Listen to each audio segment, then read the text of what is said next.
নমস্কার বন্ধুরা, প্রতিদিনের মতো আজও দেখুন অঙ্কের একটি স্পেশাল ক্লাস নিয়ে আসলাম। তো এই ক্লাসটি খুবই গুরুত্বপূর্ণ একটি ক্লাস, কেন কি যে টাইপের প্রশ্ন আমি দিয়েছি সেই টাইপের প্রশ্ন পরীক্ষায় বারবার আসে। আর যে ট্রিক্স আমি করাচ্ছি সেই ট্রিক্সগুলি খুবই শর্টকাট এবং ম্যাজিক ট্রিক্স। দেখুন, আশা করি ক্লাসটি ভালো লাগবে।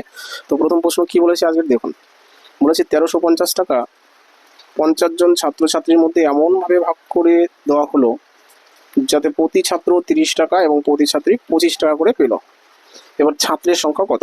যে আমরা কি করব, যে প্রতি ছাত্র পায় 30 টাকা করে আর প্রতি ছাত্রী পায় 25 টাকা করে, এই দুটো আমরা লিখে নিব।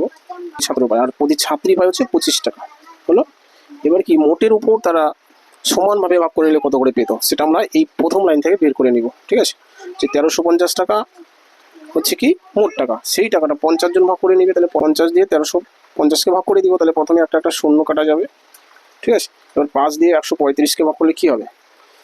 5 দুগুণে 10, 5 সাথে 35, অর্থাৎ 27 হবে।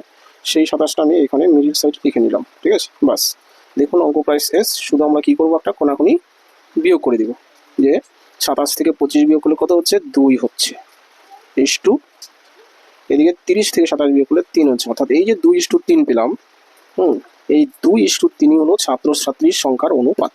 ঠিক আছে, এবার মোট ছাত্র বলা আছে 50 জন, তাই না? ছাত্রছাত্রী মিলে কতজন? 50 জন। তাহলে আমরা এই অনুপাতের যোগফল দিয়ে 50কে ভাগ করে দিই। অনুপাতের যোগফল দিয়ে কি 50কে ভাগ করে দিব। এবার অনুপাতের যোগফল কত? 3 আর 2 5।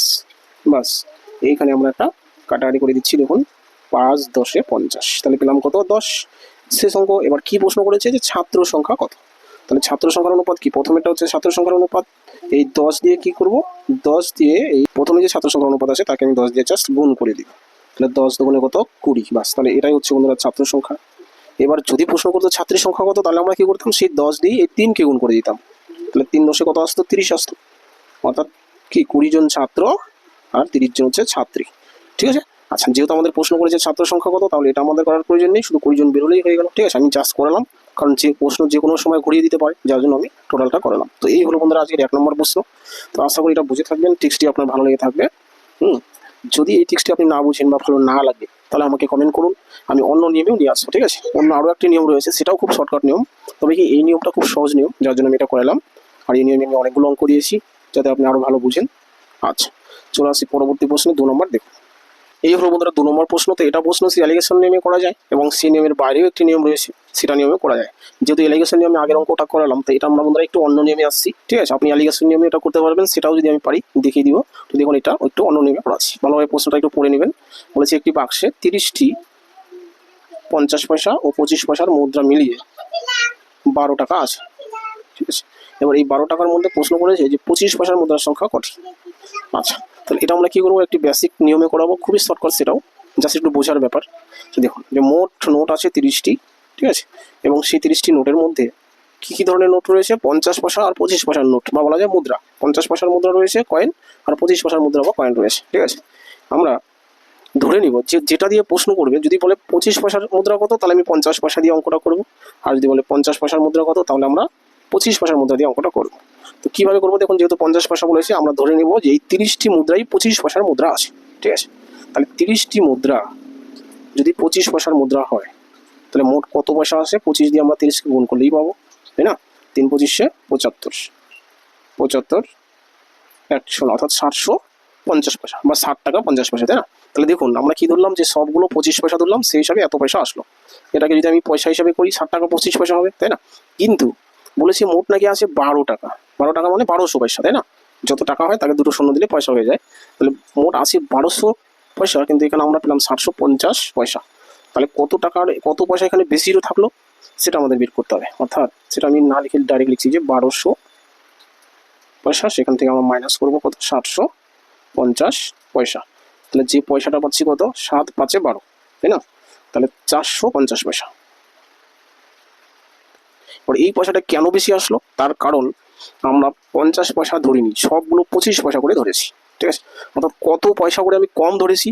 25 পয়সা করে আমরা কম ধরেছি, তাই না? কারণ কি 50 আর 25 ডাবল, তাহলে 25 পয়সা করে যদি কম ধরি, সেই 25 দিয়ে আমরা কি করব, ডাইরেক্ট এই 450কে যদি ভাগ করি, তাহলে সেই ভাগ ফলটাই হচ্ছে বন্ধুরা 50 পয়সার মুদ্রার সংখ্যা। ঠিক আছে, ডাইরেক্ট আমরা কাটাকাটি করতে পারি। দেখুন 25 অক্ষে 25, 18 25 450। ঠিক আছে, বা অন্যভাবে করতে পারেন যে 5 5 25, 5 9 45 একটি শূন্য হলো, আর 5 18 90, ঠিক আছে। তাহলে 18ই আসছে, যেভাবে কাটাকাটি করছি। তো 18 দেখুন অপশন নাম্বার এতে রয়েছে, তাহলে অপশন এ হচ্ছে বন্ধুরা উত্তর, ঠিক আছে। তো এই প্রশ্নটা আমি আরও একবার রিপিট করছি, দেখুন যে আমরা কী করবো, যে 30 পয়সা 30টি মোট নোট আছে, 50 পয়সা আর 25 পয়সার মুদ্রা মিলিয়ে নোট আছে 12টি।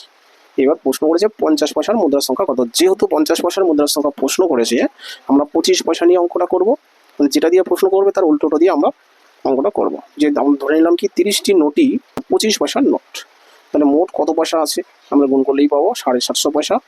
তাহলে এখানে বলেছি 750 পয়সা নেই, মোট আছে নাকি 1200 পয়সা। তাহলে কত পয়সা বেশি আছে সেটা আমরা 750, তাহলে 1200 থেকে বিয়োগ করলেই পেয়ে যাবো, ঠিক আছে। বিয়োগফলটা পেলাম কত, 450, অর্থাৎ 450 পয়সা বেশি আছে। আবার এই বেশিটা কেন রয়েছে, তার কারণ হচ্ছে আমরা 25 পয়সা ধরেছি 50 পয়সার জায়গায়, ঠিক আছে। তাহলে যতগুলো 25 পয়সা আমরা কম ধরেছি, তাই না, তাহলে সেই 25 পয়সা যেহেতু আমরা কম ধরেছি প্রত্যেকটাতে, তাই আমি 25 দিয়ে বাকি পয়সাটাকে ভাগ করে দিলাম, তাহলে আমি ডাইরেক্ট উত্তর পেয়ে গেলাম 18টি। এটা হচ্ছে বন্ধুরা উত্তর, ঠিক আছে। আর এই হলো 2 নম্বর অঙ্ক, এটা এলিগেশন নিয়মে করা যায়। আগে যে আমি অঙ্কটা দিলাম সেই নিয়মে আপনি এটা করে দেখতে পারেন, অবশ্যই উত্তর সঠিক আসবে। তাহলে এই হলো বন্ধুরা আজকের অঙ্ক ক্লাস। তো টোটাল ক্লাসটি দেখার জন্য ধন্যবাদ। যদি ক্লাসটি ভালো লেগে থাকে অবশ্যই লাইক, কমেন্ট, শেয়ার করবেন। নতুন বন্ধুরা চ্যানেলটি সাবস্ক্রাইব করবেন।